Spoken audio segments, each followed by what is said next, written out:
Hey everybody, welcome back to the Hobby Lodge. It is again another Saturday. We have the Hit Squad t-shirt on, so it must be time for a Hit Squad update. And last time I think I took you to 57, so we're now on the road to 62, another 5 to add to the collection. And that is going to be, yeah, over halfway at that point. So there's 122 in the collection, so halfway is 61. So yeah, 62 takes us to halfway, which is really exciting. I still have loads more to show you, but yeah, we are getting pretty darn close. So yeah, let's kick off with the first game of today, and the first one is, I mean, it's just a classic whatever way you look at it. It is Bubble Bobble. There we go. I'm gonna stop saying 64 each time, but yes, Bobble Bobble. It is number 31 in the arcade, and what can you say? It's a classic game available on every system under the sun. It's a fantastic little platform puzzler, however you want to call it. Clear the screen of enemies by shooting your bubbles at them and then bursting those bubbles, hoping to potentially get some power-ups along the way, but certainly just going for that high score and get through as many levels as you can. I've never completed it. I believe there are 2 endings with the 2 different characters, but I've never managed to get there. So maybe now that I own it in Hit Squads, I will be playing it a lot more, and yeah, we'll give it a go, see if we can get to the end. But yeah, Bubble Bobble, number 31 in the arcade. It's in the collection, and we have it. Okay. Next up is actually a really fun game that I enjoyed playing a lot, and that is a Super Sprint. There we go, Super Sprint. Now, don't worry about some of the cases of these. I am going to be replacing all of the cases with new ones, so they're going to be very shiny when they end up in their final state. This is number 7 in the sports section, and yeah, great little racing game. I actually really like top-down races. I find them great fun to play, and this one works fantastically well on the Commodore 64. But ultimately, yes, you are racing the sort of Formula 1-esque type vehicles with a number of different courses, trying to get around, avoiding hazards in the road, and yeah, trying to win the race. Plays great, sounds great, not really any complaints. It takes a little bit of a used to get, you know, to sort of navigate the course. Some people don't like get on with top-down races, but for me, it works perfectly fine. So yeah, number 7 in the sports, Super Sprint is a great game, and I'm really glad again to get it in the collection. Next up is a game that I couldn't quite get to grips with yet. I need to go back to it, and I'm sure others have played it and have got on with it very well, because it is a Sega release, so you know it's going to be, you're assuming it's going to be of good quality, but I just couldn't quite work out what I was doing, apart from just going for a high score. Maybe that is the entire point, but it is Sega. It's Quartet. There we go, and it is number 10 in the arcade range. And yeah, I mean, as far as look and feel and everything else, fantastic. You know, plays well. The character moves really well. You've got a choice of different 4 characters you can use. You are jumping around a screen.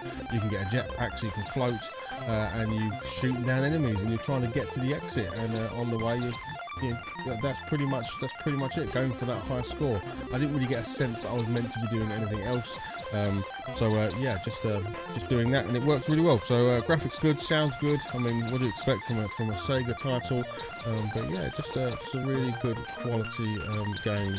And yeah, you're probably seeing it on screen, so hopefully you agree. But let me know down below if there's anything else I need to be thinking about when playing this, because to be honest, I didn't get very far. Next up, we've got number 44 in the arcade, and it is actually a really cool game that is just too darn hard for me to really show you much more than the first level, and it is Navy Moves.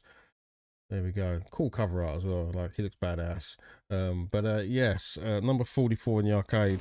The first level is unfortunately all I'm going to be able to show you. I could definitely clip in someone else's video, but I want to show you my gameplay of it. I am struggling to get through the boat section at the beginning, where you've got to hop over these kind of mine barrels, yeah, what do you want to call them? Exploding barrels.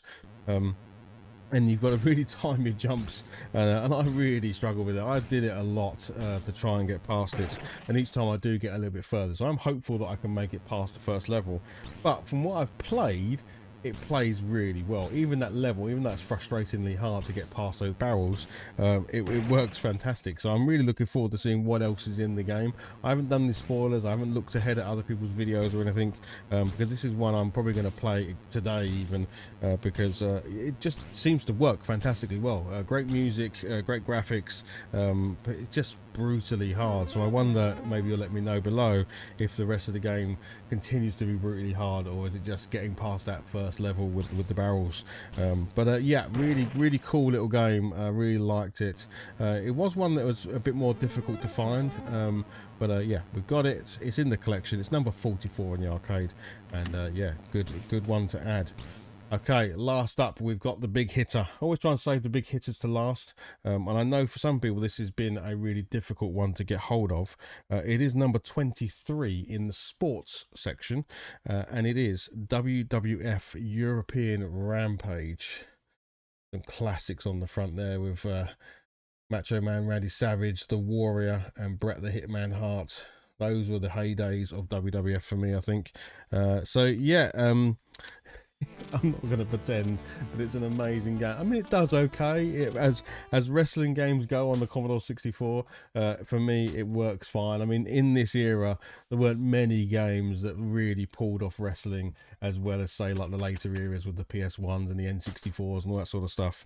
But it does all right. You know, you can pick your character, of which I think there might be, I can't remember if it was 4 or more. There's definitely yeah, it might be 6 actually. It might be 6 characters you can pick from, and then you can go into different matches. You can do 2-player, you can do whatever you pretty much want. And then when you're in the ring, I mean, the ring is nice and large, so you can get around. You can even get out of the ring, which is quite cool. So you can wrestle both in and out of the ring, which is always nice.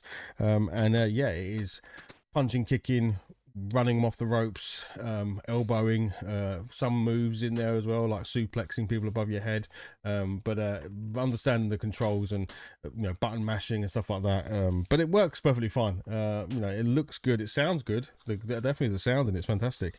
But I won't pretend it's one of my favorite fighters in the genre. But as wrestling games go, it does the job. It doesn't try and do too much, and it works pretty well. So yeah, really nice to add this one. I know this can be a difficult one for some people to find and get. I was really lucky that this was in a bundle of other games, and yeah, clearly this was the pick of the bundle. But it was, yeah, I got pretty lucky in getting this one. So yeah, WWF European Rampage, like I say, I know it is one of the more collectible, difficult ones to get hold of. So yeah, there we go. Right, so we've added 5 more games: Bubble Bubble, Super Sprint, Sega Quartet, Navy Moves, and WWF European Rampage Tour. So we're up to, I believe that takes us to 62. I may have that number wrong, but I'm pretty sure it was 57 last time and it's 62 this time around. Maybe check that every now and then. But we've still got loads of roads to go through. You know, I've got more tapes next to me that will come up in future updates, getting us right into the hundreds. And like I said, we aren't finished. We're getting close, but there's going to be a couple of games that I have just never going to see probably. But yeah, if you can help in any way with some of those, let me know. As I say, I always update the spreadsheet, which is in the comments below. If you want to take a look, you can see actually how far I am and how close I am. But yeah, we're going to keep on trucking, and we're going to get there. We're going to make sure we get that full set collection, and then who knows what happens after that. But I have some ideas. But anyway, thanks very much for watching. Hope you enjoyed it. If you did, hit the like, hit the subscribe, all those things, and I will see you on the next video. Okay, cheers all, bye bye.